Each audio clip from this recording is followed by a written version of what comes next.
The consequences of poorly controlled diabetes, Holly Orchards. The consequences of poorly controlled diabetes are devastating. The consequences of poorly controlled diabetes are devastating. If you have diabetes, you should understand the symptoms and signs of these complications and how to manage them. Here are some tips to help you cope with diabetes. Listen to the end to learn more. If you are worried about your health, consider a diabetes control program. Diabetic ketoacidosis, DKA. When a person's blood glucose levels are too high, the condition called diabetic ketoacidosis will develop. Diabetic ketoacidosis is the end result of poor glucose control and is associated with a higher risk of heart failure. The signs and symptoms of DKA can range from confusion to respiratory arrest. A high serum glucose level can be a sign of DKA, as can abnormal electrolyte concentrations. Initially, the patient will need to undergo several blood tests, including glucose and urine ketones. However, if these tests reveal a positive result, the physician will want to conduct a chest radiograph to confirm the diagnosis. High blood glucose can lead to diabetic ketoacidosis in people with type 2 diabetes. In such a case, immediate medical attention should be sought. Symptoms of DKA include increased thirst and fatigue.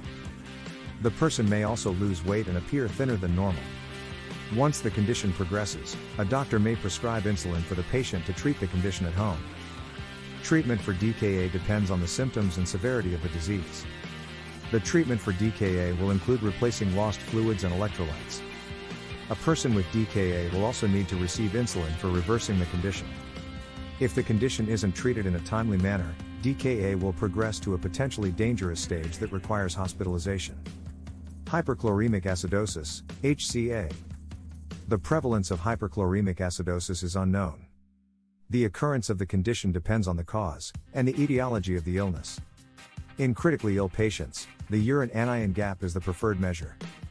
The acidic content of the blood varies depending on the condition. The onset of hyperchloremic acidosis depends on its cause and the person's physical status.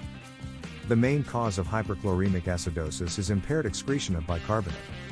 When blood sugar levels are too high, the bicarbonate content in the urine increases and causes metabolic acidosis. This condition develops in a person with poorly controlled diabetes. The accrediting body for this condition is the American Society of Nephrology. This condition is a serious medical condition and can result in death or shock. Symptoms of metabolic acidosis vary greatly, but a person with poorly controlled diabetes will develop it sooner or later. Fortunately, there are some preventable measures to avoid hyperchloremic acidosis. By properly controlling type 1 diabetes and responding promptly to high blood sugar levels, you can prevent diabetic ketoacidosis and possibly even prevent it from developing. CRRT is an option to treat metabolic acidosis. CRRT provides a continuous source of bicarbonate, which may reduce the frequency and severity of hyperchloremic acidosis. CRRT may also reduce the risk of anion gap metabolic acidosis. The effects of CRRT may be minimal, but there are still some risks. Glaucoma. The condition is most common in people aged 40 and older, though there are also cases of infant glaucoma. People with a family history are more likely to develop this disease, as are people of African or Hispanic descent. Another risk factor is the presence of a thin cornea. Inflammation of the eye is a contributing factor as well, as it can increase pressure within the eye. The effects of high blood glucose are particularly detrimental to blood vessels, including the eye. Poorly controlled diabetes damages blood vessels, including capillaries, which carry oxygen to organs. This condition also damages the retina, a thin membrane in the eye that forms an image from light focused on the cornea. This delicate membrane contains a network of capillaries and fine blood vessels. Chronically elevated blood sugar damages the retina. In a person with poorly controlled diabetes, the risk of developing glaucoma is doubled. When the pressure in the eye increases, it can damage the retina and optic nerve, which is the main source of sight. Although there are no warning signs of glaucoma early on, it's important to visit a doctor if you notice vision loss or colored rings around lights. If your symptoms are severe, you'll probably need to undergo laser surgery. Cataracts. Diabetic patients often develop cataracts. However, cataract surgery can improve vision in a diabetic patient. The disadvantages of cataract surgery are increased risk of retinopathy, macular changes, and rapid aging. Preoperative and postoperative factors are critical for optimizing visual outcomes. The following articles review the risks, complications, and management strategies of diabetic cataracts. These may be helpful in deciding whether cataract surgery is right for a diabetic patient.